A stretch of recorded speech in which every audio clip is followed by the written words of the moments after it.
दुनिया में जो कठिन हालात बने हैं उनका प्रभाव लंबे समय तक बने रहने की आशंका है।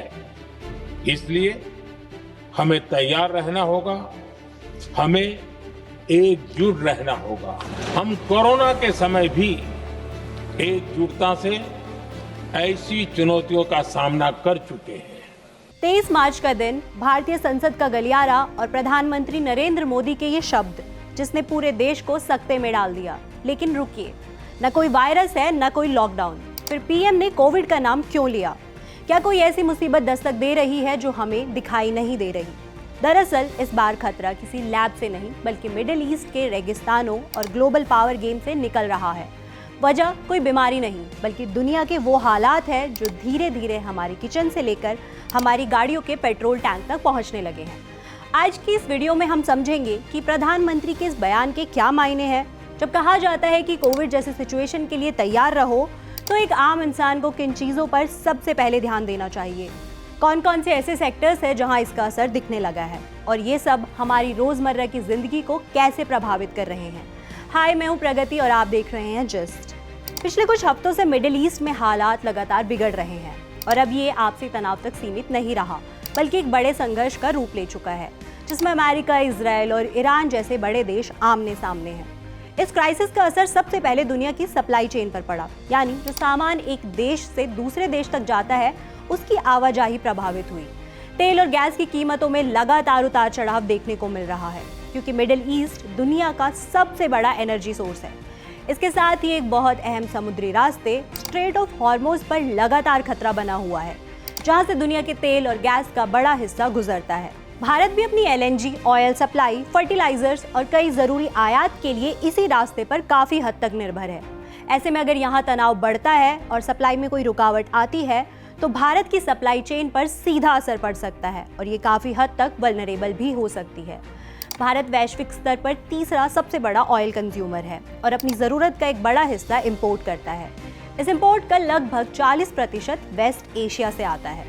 अब अगर उस क्षेत्र में अनसर्टेनिटी बढ़ती है, तो सबसे पहले असर तेल की कीमतों पर पड़ेगा। अंतर्राष्ट्रीय बाजार में कीमतें बढ़ती है तो उसका सीधा असर भारत पर आता है। लेकिन ये सिर्फ पेट्रोल या डीजल की कीमत का मामला नहीं है। तेल की कीमत बढ़ने का मतलब है ट्रांसपोर्टेशन और प्रोडक्शन महंगा होना, यानी ये एक चेन रिएक्शन है जो धीरे धीरे हर सेक्टर को प्रभावित करेगी।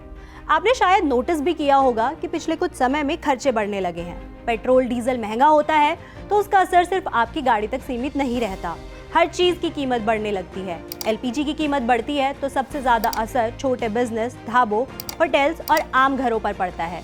एयरलाइंस के रूट प्रभावित होते हैं तो ट्रैवल महंगा हो जाता है। फर्टिलाइजर्स महंगे होते हैं तो खेती की लागत बढ़ती है और उसका सीधा असर खाने की कीमतों पर दिखता है। यानी धीरे धीरे ये संकट हमारे बजट, हमारी बचत और हमारी रोजाना की प्लानिंग को प्रभावित करने लगता है। ऐसे में तैयार रहने का मतलब घबराना नहीं है, बल्कि समझदारी से चीजों को मैनेज करना है। एक इंडिविजुअल के तौर पर सबसे जरूरी है कि आप अपने खर्चों पर ध्यान दें, जरूरी और गैर जरूरी खर्च में फर्क करें, और साथ ही जरूरी चीजों की अवेलेबिलिटी और उनकी कीमतों पर नजर रखना भी अहम हो जाता है।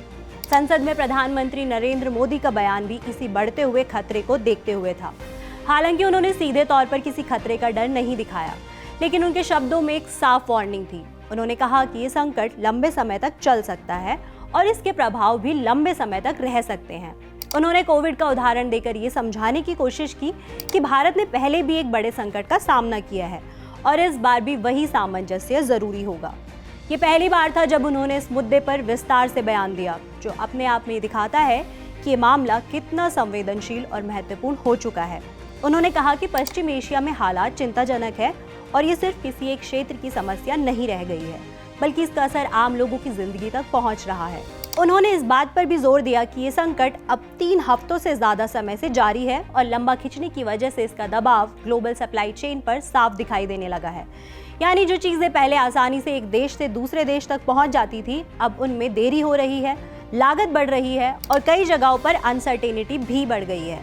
यही वजह है कि संघर्ष को सिर्फ एक क्षेत्रीय टकराव के रूप में नहीं, बल्कि एक ऐसे संकट के रूप में देखा जा रहा है जिसका असर पूरी दुनिया और खासकर भारत जैसे देशों पर सबसे ज्यादा पड़ रहा है। संसद में बजट सत्र के दौरान लोकसभा में प्रधानमंत्री मोदी के 25 मिनट चले इस बयान में साफ है कि सरकार इस पूरे क्राइसिस को हल्के में नहीं ले रही है और हर स्तर पर तैयारी कर रही है। उन्होंने बताया कि भारत सरकार लगातार अलग अलग देशों के सप्लायर्स के संपर्क में है ताकि तेल और गैस की सप्लाई कहीं से भी प्रभावित ना हो। तेल और गैस को लेकर उन्होंने कहा कि पिछले कुछ सालों में भारत ने ऐसी परिस्थितियों के लिए पहले से तैयारी की है। आज देश के पास 53 लाख मेट्रिक टन से ज्यादा का स्ट्रैटेजिक पेट्रोलियम रिजर्व है और इसे बढ़ाकर 65 लाख मेट्रिक टन से ज्यादा करने की दिशा में काम चल रहा है। इसके अलावा तेल कंपनीज के पास भी अलग से स्टोरेज है जिसमें इमरजेंसी सिचुएशन में कुछ समय तक सप्लाई को संभाला जा सकता है। उन्होंने ये भी कहा कि जो हालात अभी दुनिया में बन रहे हैं उनका असर जल्दी खत्म नहीं होगा, इसलिए हमें मानसिक और व्यवस्था के स्तर पर तैयार रहना होगा। जैसे कोविड के समय देश ने एकजुट होकर हर मुश्किल का सामना किया था, वैसे ही इस बार भी धैर्य और संयम से आगे बढ़ने की जरूरत है। फूड सिक्योरिटी को लेकर भी प्रधानमंत्री ने भरोसा दिलाया कि देश के पास पर्याप्त अन्न भंडार है और किसी भी आपात स्थिति से निपटने के लिए पूरी तैयारी है। कोविड के समय भी जब पूरी दुनिया की सप्लाई चेन प्रभावित हुई थी, तब भारत के पास सफिशिएंट सप्लाईज थी और किसानों को सस्ती दरों पर खाद उपलब्ध कराई गई थी।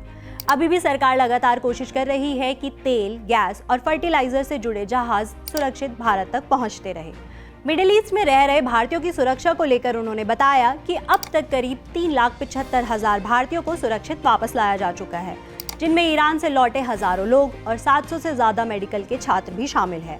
बिजली सप्लाई को लेकर कहा गया कि आने वाले समय में गर्मी बढ़ने के साथ बिजली की मांग भी बढ़ेगी, लेकिन देश के पावर प्लांट में पर्याप्त कोयला स्टॉक मौजूद है और पूरे सिस्टम की लगातार मॉनिटरिंग की जा रही है ताकि सप्लाई बनी रहे। साथ ही उन्होंने ये भी कहा कि एनर्जी सेक्टर पूरी अर्थव्यवस्था की रीढ़ है और इसकी बड़ी जरूरत मिडिल ईस्ट से पूरी होती है। ऐसे में इस संकट का असर कम करने के लिए सरकार को एक तय रणनीति पर काम करना होगा, जिसके तहत एक विशेष टीम बनाई गई जो रोज हालात मॉनिटर करते हुए एक्सपोर्ट इंपोर्ट से जुड़ी चुनौतियों पर नजर रख रही है। प्रधानमंत्री ने अपने बयान में राष्ट्रीय सुरक्षा का जिक्र भी किया। ऐसे समय में जब वैश्विक तनाव बढ़ता है तो सिर्फ बाहरी खतरे नहीं बल्कि अंदरूनी चुनौतियां भी बढ़ जाती है। साइबर हमले, सीमा पर गतिविधियां, समुद्री सुरक्षा जैसी सभी चीजों पर ध्यान देना पड़ता है। सरकार ने इसी वजह से सभी एजेंसीज को अलर्ट पर रखा है। इसके साथ ही बॉर्डर सिक्योरिटी, कोस्टल सिक्योरिटी पर भी सतर्कता बढ़ाई गई है। हालांकि ये एक प्रिवेंटिव अप्रोच है, यानी खतरा आने से पहले ही उसकी तैयारी की जा रही है। और आखिर में उन्होंने युद्ध को लेकर भारत का रुख भी साफ किया है। उन्होंने कहा कि भारत ने इस पूरे संकट पर गहरी चिंता जताई है और सभी पक्षों से बातचीत के जरिए समाधान निकालने की अपील की है। साथ ही ये भी कहा है कि कमर्शियल जहाजों पर हमला या रुकावट स्वीकार नहीं है और भारत चाहता है कि जल्द से जल्द इस स्थिति का शांतिपूर्ण समाधान निकले। भारत इस पूरे मामले में एक बहुत ही संवेदनशील स्थिति में है क्योंकि भारत के संबंध इजराइल, ईरान और मिडिल ईस्ट के सभी देशों से अच्छे हैं। ऐसे में भारत के लिए संतुलन बनाए रखना सबसे बड़ी चुनौती है। वो खुलकर किसी एक पक्ष में नहीं जा सकता क्योंकि उसके आर्थिक और रणनीतिक हित सभी से जुड़े हुए हैं। इसलिए प्रधानमंत्री मोदी ने भी अपने बयान में यही कहा कि भारत संवाद और कूटनीति के जरिए समाधान चाहता है।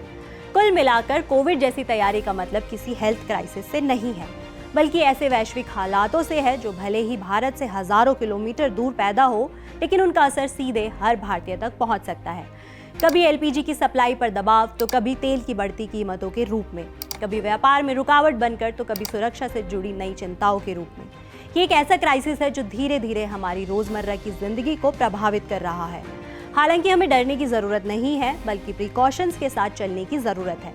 आप इस पर क्या राय रखते हैं, कमेंट करके बताएं। देश, दुनिया और आपसे जुड़ी हर खबर के लिए देखते रहे जिस्ट।